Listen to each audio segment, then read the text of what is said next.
Dear students, in this module entitled Post-Marxian Socialist Views, as part of the population theories paper, we will discuss about the post-Marxism and the sociologist approach to the population issues. This will give better understanding about the population theories to the student of population studies. Let us start the discussion with the post-Marxism. The question is, what is post-Marxism? Post-Marxism is Marxist theory in the context of the new political, economic and social situation of the 21st century. Post-Marxism is a kind of philosophy and social theory that is based on the writings of Karl Marx. Thus, the post-Marxism bypasses the orthodox Marxism. It is stated in the post-Marxism that an improved condition associated with socialism would increase the population. But population is most likely to be regulated through contraception. The Malthusian and Marxism approaches are two broad and widely accepted approaches to the study of population. They are based on different arguments, and the arguments are quite opposing to each other,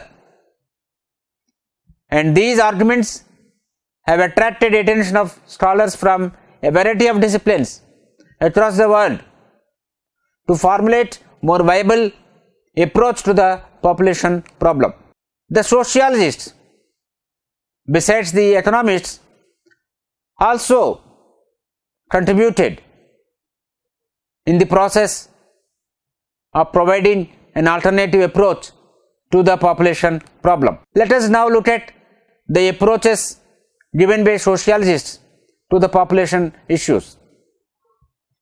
Many sociological theories in the late 19th century and early 20th century considered the relationship between population growth, structure of society and social progress. Some of the sociologists felt that there is a reciprocal relationship between demographic change and social progress. The sociological frame of demographic analysis seems to be more promising.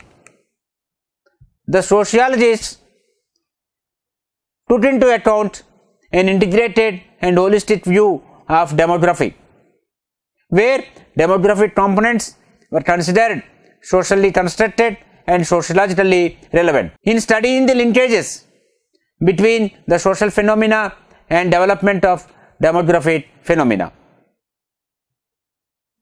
here we should mention about the contribution of several scholars, particularly Kingsley Davis and Judith Blake. They conceptualized institutional factors that affect fertility in 1956. They tried to understand the process of reproduction and fertility, and in the process they identified three steps. Number one, factors associated with intercourse. Number two, factors associated with conception, and number three, factors associated with the gestation and parturition, that is the action of giving birth. Davis and Judith identified 11 factors from these three steps through which they felt that fertility gets affected.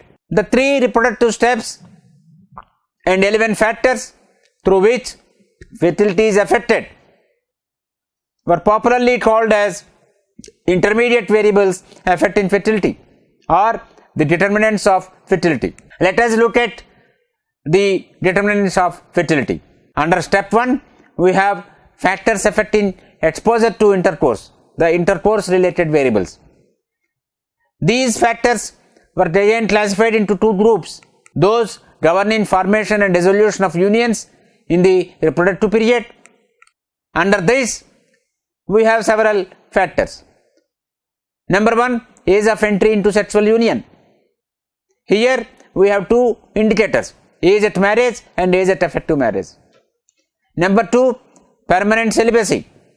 The proportion of women never entering the sexual unions. Number 3, amount of reproductive period spent after or between the unions. Here two scenarios, when unions are broken by divorce, separation or desertion, or when unions are broken by death of husband. Under B, we are talking about the factors that govern exposure to intercourse within the union. Here we have voluntary abstinence, involuntary abstinence because of impotence, illness or unavoidable but temporary separations. Then coital frequency. Here the periods of abstinence are excluded. Then we have under step 2, we have factors affecting exposure to conception. These are known as the conception variables. Under this we have fecundity or infertility and as affected by involuntary causes like primary sterility and secondary sterility. The next one is use or non-use of contraception by mechanical and chemical means or by other means. The next factor, fecundity or infertility as affected by voluntary causes, sterilization, medical treatment, etc. Then step 3, we have factors affecting gestation and successful gestation variables. Under this we have fetal mortality from involuntary causes and fetal mortality from voluntary causes. Attempts were made to assess the explanatory power of these intermediate variables in gaining better insights to fertility and reproductive behavior. The analysis carried out led to the conclusion that developing societies are characterized by high fluctuating levels of fertility and industrial societies are characterized by low fertility because of higher marriages, higher percentage of never married and frequent use of contraception. These conclusions were arrived on the basis of two criteria. Number 1, the extent of intermediate variables related to the institutional factors like marriage, rituals associated with births and deaths and the like, and the validity of the supposed broad functional relation between mortality level and the fertility value of certain intermediate variables. However, there is some criticism, and one criticism is that Davis and Black insufficiently utilized their own research strategy in developing sociological theory of population. Specifically, two gaps were observed in their theory. Number 1, the interdependence among intermediate variables and institutional factors are part of particular underlying social reality. That means when the institutional factors are a social reality, their effect on fertility would be minimal. In 1960s, Kerala had high fertility in spite of having high female age at marriage. Secondly, Davis and Blake also overlooked the influence of economic system on familial organization and the influence of religion on familial system. Therefore, their study could not go beyond the general overview of fertility and marriage and family institutions. Then later on, in the 1950s, Gerhard McNorth proposed a similar set of assumptions. He distinguished the fertility level depends on the individual's ability in taking decision on number of children and cultural support to fertility. Secondly, the fertility level depends on the issue of individual decision making under perceived opportunities and constraints. And thirdly, the fertility level depends on the available contraceptive technology to regulate fertility. So, in this module, we looked into the post-Marxism,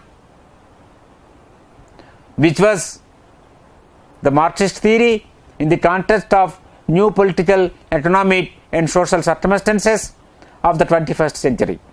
And we also looked at the improved condition associated with socialism would increase the population according to the post-Marxism. And we looked into the Malthusian and Marxism approaches and the kind of approaches to population accepted by them. We also looked into the views of the sociologists relating to alternative approaches to study the population problem.